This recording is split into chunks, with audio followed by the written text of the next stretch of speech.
ಆಗಿದೆ ನೋಡಿ. ನಾವು ಸ್ವಲ್ಪ ಎಣ್ಣೆ ಎಲ್ಲ ಕಮ್ಮಿನೇ ಹಾಕೋದು, ಹಾಗಾಗಿ ಎಣ್ಣೆ ಜಾಸ್ತಿ ಕಾಣ್ತಿಲ್ಲ ನೋಡಿ.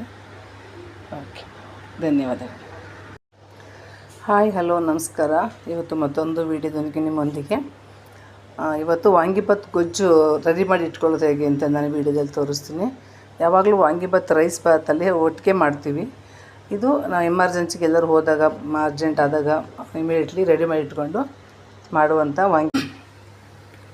ಈರುಳ್ಳಿ, ಹಸಿಮೆಣ್ಸಿಕಾಯಿ ತೊಗೊಂಡಿದ್ದೀನಿ, ಕರಿಬೇವು, ಶುಂಠಿ ಬೆಳ್ಳುಳ್ಳಿ ಗೆಜ್ಜು ಇಟ್ಕೊಂಡಿದ್ದೀನಿ ನಾನು, ಧನಿಯಾ ಪುಡಿ, ಮತ್ತು ಗರಂ ಮಸಾಲೆ ಪುಡಿ, ಚಿಲ್ಲಿ ಪೌಡರ್, ಆಮೇಲೆ vangibath powder, chilli powder, tomato, ಉಪ್ಪು, ಇದು ನಾಟಿ ಪಲಾವು ಎಲೆ ನಮ್ಮ ತೋಟದ್ದು, ಸಾಸಿವೆ.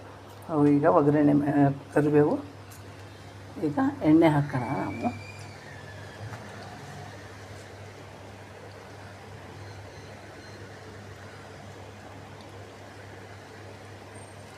ನಾವು ಯಾವಾಗಲೂ ಗೋಲ್ಡ್ ವಿನ್ನರ್ ಎಣ್ಣೆನೇ ಯೂಸ್ ಮಾಡೋದು, ಮನೆಗೂ ಕೂಡ ಎಲ್ಲದಕ್ಕೂ.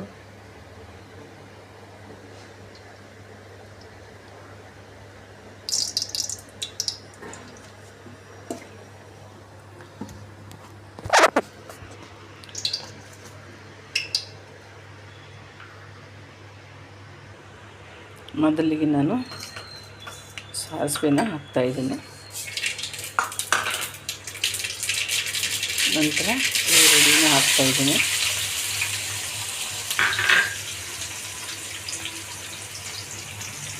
ಸ್ವಲ್ಪ ಈರುಳ್ಳಿ ಚೆನ್ನಾಗಿ ಫ್ರೈ ಆಗಬೇಕು, ಕಂದು ಬಣ್ಣ ಬರೋಕೆ.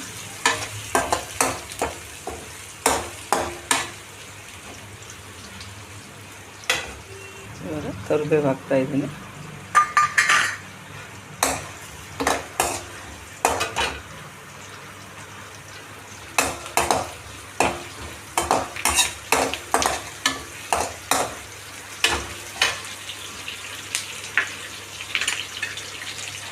ಶುಂಠಿ ಬೆಳ್ಳುಳ್ಳಿ